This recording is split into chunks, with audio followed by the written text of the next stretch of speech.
హైవర్స్.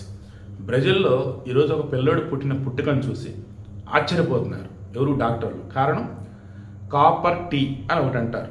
అది ఒక రకంగా గర్భనిరోధక సాధనం లాంటిది అనుకోవచ్చు.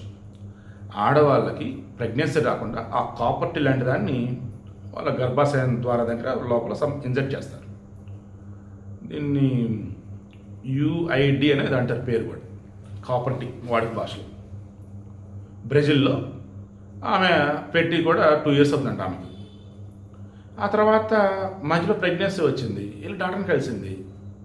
ప్రెగ్నెన్సీ వచ్చినా సరే కాపర్ టీ తీయొద్దామా అలాగే ఉంచని అన్నారంట వాళ్ళు. దాని డెలివరీ అవుతున్న మూమెంట్లో లోపల బెడ్ ఉన్నాడే, ఆ కాపర్ టీ తల్లి గర్భం రాకుండా పెట్టినటువంటి ఆ కాపర్ టీని గర్భాశయంలో ఉన్నటువంటి ఈ బిడ్డ ఆ కాపర్ టీని తీసుకుని బయటకు వచ్చేసాడు. చేతులలో పట్టుకుని వచ్చాడు. ఆశ్చర్యపోయారు డాక్టర్లు అయితే. అసలు ఇదేంట్రా బాబు ఇలా అని. అంటే నన్ను మా అమ్మ కడుపులోకి రాకుండా చేయడానికి పెట్టిన సాధనం ఇదే కదా, నేను వస్తున్నా ఇదిగో తీసుకొచ్చేసా అన్నట్టు తెచ్చేశాడు. మామూలుగా కాపర్ టీ పెడితే 100లో 90% సక్సెస్ అంట, 10% ఎక్కడో ఏదో ఇంక వాళ్ళకి ప్రెగ్నెన్సీ వచ్చింది అంట. అలా ప్రెగ్నెన్సీ వచ్చినప్పుడు కూడా ఈ కాపర్ టీతో పుల్లలు పడుతున్న సింతలు జరగలేదంట. సో కొన్ని మిరాకిల్స్ ఉంటాయి.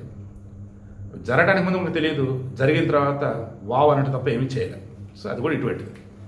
సో ఇప్పుడైనా ఆడవారి కానీ మగవారి కానీ పిల్లలు పుట్టొద్దు అనుకున్నప్పుడు ఆ ప్రికాషన్స్ ఏవైతున్నాయో అది ప్రాపర్గా యూజ్ చేసుకో, అన్ని ప్రాపర్ వేలో డాక్టర్ని అడిగి అవి ఫాలో అవ్వండి.